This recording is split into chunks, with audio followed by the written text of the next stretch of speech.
Pepe paneshiti vanhu vari kuona dhanzo ngepono pepe. Ndenchiri vanhu vakaita sana Passion Java pepe. Imata vanodherera ende vari kukanganisa music industry. Especially Zim Danso. Why? Because vari kutenga ma-views. Ende kutenga ma-views kunokonzeresa kunoyeka trending. Zvekuti ma-artists ane ma-songs ari kunakidza vanhu zviri genuine, zviri organic anogona kutotadza kupinda mutrending. Nenyaya yekuti muchitengera ma-views, muchisponsor zvimasong zvenyu zverumba zvezvo zvokuimbisa vanhu zvezvo. Ende inini pandakaona kuti Passion Java anotenga ma-views ndepekuti last week but one, right, a friend of mine ari close kwandira akandifonera akati unoita mari like kuvaiba song yemunhu woposta video. Ndikati asandambozviita bva nditaure timira nditaure nawo anondudza kuti ndiani. Ndobva nditi ndavati 200 but vati vanopa 100 vandati abo sende kungota munhu aringoita sei aringoinquire nditi mangwana makusend first thing ekuti mangu makapinda $100. Ndobva ndifonera zvikanzi isong ya Silent Killer kuti Kids. Ndati alright ndichaita video. Inini bva ndatienda pa YouTube system ngebeta ngatimboinzwe ka song yacho uzoivaiba uchita sei uchigona kuiimba uchikuitedzera chichi. Tatienda pa YouTube takuona song yakanzi 3 weeks ago but ine 1 million views apa yanga itori number 7 on trending. And then I was like what the kana song ikaita 3 million in 1 million views in 3 weeks, it means the song iri kutotererwa. It's basically like it basically means the song is a hit. And it don't ndikaona kuti vari kutengera ma views because what's the point yekuti song itori 1 million views in 3 weeks monzi munotengera munobhadhara vanhu unobudisa $100 uchipa maloti kuti avaibe song kuti song isati yabuda kana kuti song isina ma views ida upushwa. It doesn't make sense kunzwisisa level re 1 million views per 3 weeks. Song yaspraga yekuti Maruzia iri kurira chaizvo asi yakariliswa musi wa 17 March yakapinda 1 million views about some 5 days ago. It took it 3 months. Then kuvanhu vanotopisa chaivo vanoboira vakaita sana Nisha veve song inogona kutoita 1 month yoita 1 million views but unenge uchinzwa pese pese asi song unenge uchitoinzwa ichirira pese pese kunzwisisa kana ndanyora yakilatia ndio masong anoita manumbers akaita manumbers iwayo asishamise because song inenge ichirira song yacho yekuti Kids iyoyo inandina kwandakati ndakamboinzwa inini besides Basim celebs paya pawanenge watonyora kuti vapostwe even pa TikTok chaipo andina pandakainzwa apedza kudaro ndobva ita 15 song na Junior Spraga kuzoimbisa vana rumba kuimbisa vanhu music inobhowa zvaakamboita Enzo Pepe akamimbisa chisong chacho chekuti highest score chacho like iyo mageto yacho waimata futi vanoda kubata womamiswa pamwe chete nababa wavo Java iye because vari kudherera vaita muzerere mudhansi uhamuye panapa motanga kutenga ma-views.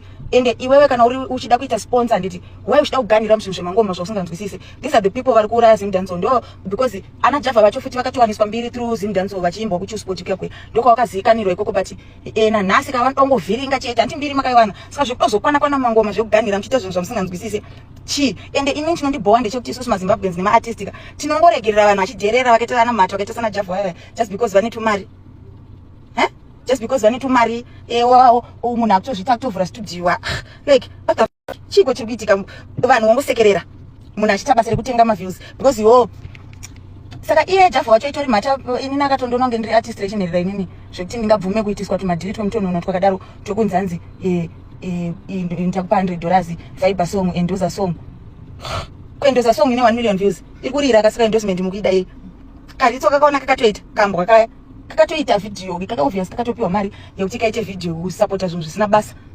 Ende mari yoyo handitombowadzorere chipo because wanzwa nekushandisa mageto youth for free. Isusu tiri mageto youth tine influencer sati namari saka tofanira kushandisa influence yedu kuita mari but iwo vakutoshandisa influence yedu kuita zvinhu zvakadhakwa.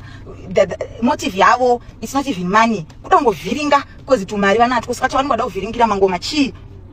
What's the point? Reason yamunoda kuvhiringira kuda kukwana mudhanzi ndei mene dzedze dzinouya dzinotanga kuvhiringa vamwe votora maproducer aifanira kutozvisimukira ega zvakaitwa kapitika ikayana bodies vengotorwa votanga kunoiswa zvekushaya chinzi uri kuitiswa zvinhu nemene mene ndiana wiki novaya vanongopa vanhu mari vongoita vari kuita hapana paunonzwa achiti vamwe hatomboonani navo hapana paanomboda kunzi he chizondiimba otanga kutoreswa mavhidhio zvekushaya uchiitiswa tumapopai tusina basa kana kuda sponsor vakamutora pitike uya akadzoka apera akadzoka na-levels vatoo kumberi nenyaya ngoti enda zotorwa nemene enda zoita sei Sam Crispa akatorwa futi akaendeswa kuCape Town career ikatosvika pakutopera asi munhu akavhura chisport yekusouth akatorira zvenguva iyoyo mageto youth ndio andoblema futi because especially vanhu vanoimba Zim Danso vanokorerwa nezvinhu zvisina basa wanzwisisa mukorerwa nezvinhu zvisina basa muchipedza futi vana Flex T akauya wana achichema nenyaya Java uyo kuti akaimbiswa maharanzi ndiimbire song akapiwa $10 uswera muchisekerera vanhu vakadaro dai kuri kunzi mageto youth acho ari kuvapa something avana kana something yavari kuvapa tobva taenda futi kuti anambwa vaya ana Tembo Mani vatotanga kuadvertisa chikapu crash chavo cheche chekuti vabire vafana mari gore rinere musawinisa vanhu mota ipai vanhu mari vanhu vanofanira kuita stand up kumisa vanhu vaya because vane mari, but ivo vanenge vada kuburitsa picture yekuti vari kubatsira mageto youth but vachititisa zvinhu zvekushaya. Munzwisisa, munobhadharisa vanhu $5 toende ukapulash okay mawawinisa mota dzakafa kusanyara kwacho gore negore motanga kutointroduce futi zvekunzi capclash zvitori nani munhu awine 3000 pane kuwinisa munhu motikari yakafa. That's not it. Chimfanangwere light chiya chakafamba nemota 3 days apa mbiri yatekeshera nyika yese onzi wakawina mota yacho yakafa iye wacho wapiwa mota yakafa kudaro izvo zvaangotambura anenge akangonyarara nyika yese ichitongofunga kuti akawina mota but zvinokonzereswa nevanhu vanosekerera maartist anosekerera zvinhu zvisina basa. Munzwisisa, anosekerera zvinhu zvisina basa. Wakabva kupi kwana Java vaya zvekuti vanouya utanga kuda kutotaurisa muzimu dance pa music zvinhu zvavasingatombonzwisise. Inini handizvifarire inini. It's not okay and it has to stop. Ndizvekushaya zvichiitiswa maartist zvazvi.